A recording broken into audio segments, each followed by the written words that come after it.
مجھے کسی نے بھیجا ہے، میں آپ ذرا پڑھنا چاہتی ہوں اور اس کی حقیقت معلوم کرنا چاہتی ہوں کہ انہوں نے فرمایا کہ وہ یہ قبرستان جانے کے حوالے سے ہے کہ اس عورت پر کتنی لعنت پڑتی ہے جب گھر سے قبروں کی طرف چلنے کا ارادہ کرتی ہے. اللہ اور فرشتوں کی لعنت میں ہوتی ہے جب گھر سے باہر جاتی ہے. سب طرفوں سے شیاطین اسے گھیر لیتے ہیں. جب قبر تک پہنچتی ہے میت کی روح اس پر لعنت کرتی ہے. سوال یہ ہے کہ کیا یہ بات صحیح ہے کہ جب کوئی خاتون قبرستان کی طرف جاتی ہیں تو ان پر فرشتوں کی لعنت ہوتی ہے اور ہوتی ہی رہتی ہے؟ گزارش یہ ہے کہ بخاری کی ایک روایت میں معلوم ہوتا ہے کہ نبی صلی اللہ علیہ وسلم نے فرمایا کہ میں نے تم کو اس سے پہلے قبرستان جانے سے روکا تھا، اب تم جا سکتی ہو. یعنی ایک زمانے تک جب کہ ابھی ان خواتین کی صحیح ٹریننگ نہیں ہوئی تھی کہ جو عرب معاشرے کے رواج کے مطابق قبرستان میں جا کے بین کرتی تھیں، چیختی چلاتی تھیں. ظاہر ہے کہ یہ ایک بری انڈیسنٹ چیز ہے، ناقابل قبول ہے، تو حضور نے ان کو روک دیا. بعض اوقات آپ بعض برائیوں سے بچنے کے لیے ایک وقتی تدبیر اختیار کر لیتے ہیں کہ چونکہ تم لوگ اپنے آپ کو کنٹرول نہیں کر سکتے تو برائے کرم تم قبرستان نہ جایا کرو. لیکن بخاری ہی کی روایت میں جو میں آپ کو بتا رہا ہوں اس میں یہ بیان ہوا کہ حضور نے فرمایا اب تم جا سکتے ہو. یعنی اب تمہارے اندر اس بات کا سلیقہ آ گیا ہے کہ تم وہاں جا کے صحیح طرح سے بیہیو کر سکتی ہو.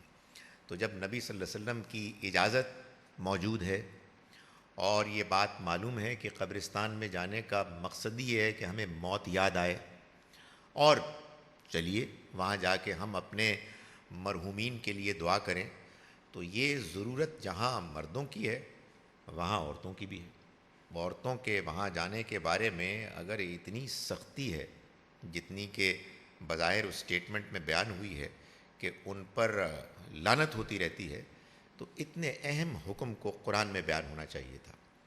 کوئی نہ کوئی انڈیکیشن تو ہونی چاہیے تھی. میں آپ کو ایک اصولی بات بتاتا ہوں، اس کو آپ سمجھ لیں اور برائے کرم کوشش کیا کریں کہ اس کو اپلائی کریں.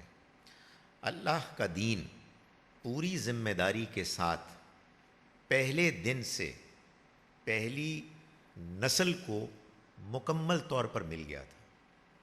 قرآن اور نماز، روزہ، حج، زکوٰۃ کی طرح کی سنتوں کی شکل میں مکمل طور پر تمام مسلمانوں کو مل گیا تھا، اور تب سے لے کر اب تک وہ نسلاً بعد نسلیں تواتر کے ساتھ چلا آ رہا ہے، ایک دن کے گیپ کے بغیر.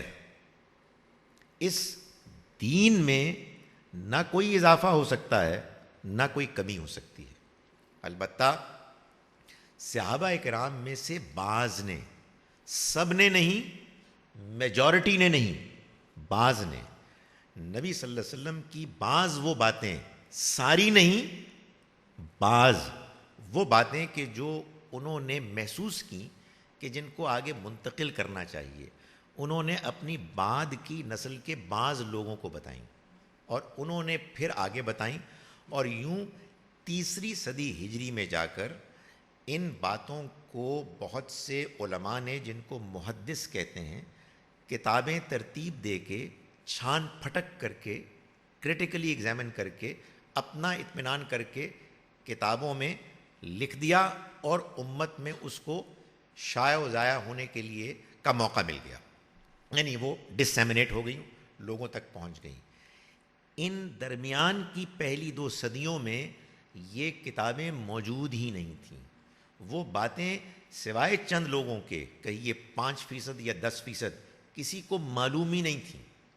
اس وجہ سے ان کتابوں میں جو معلومات ہے، جو بڑی قیمتی ہے، دینی معلومات، وہ قرآن اور سنت کی روشنی میں اس کے فٹ نوٹ ایکسپلینیشن کے طور پر سمجھی جائے گی، انڈیپینڈنٹ دین کے طور پر نہیں سمجھی جائے گی.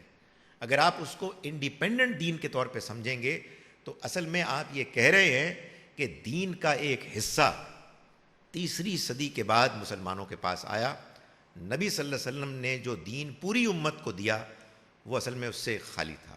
یہ ایک الزام ہے، یہ نہیں ہو سکتا. اس لیے ہمارے ہاں اس معاملے میں بہت زیادہ بد احتیاطی ہوتی ہے، جس سے کہ گریز کرنا چاہیے اور دین کو سمجھنا چاہیے جیسا کہ وہ ہے، جیسا کہ نبی صلی اللہ علیہ وسلم نے اس کو دیا.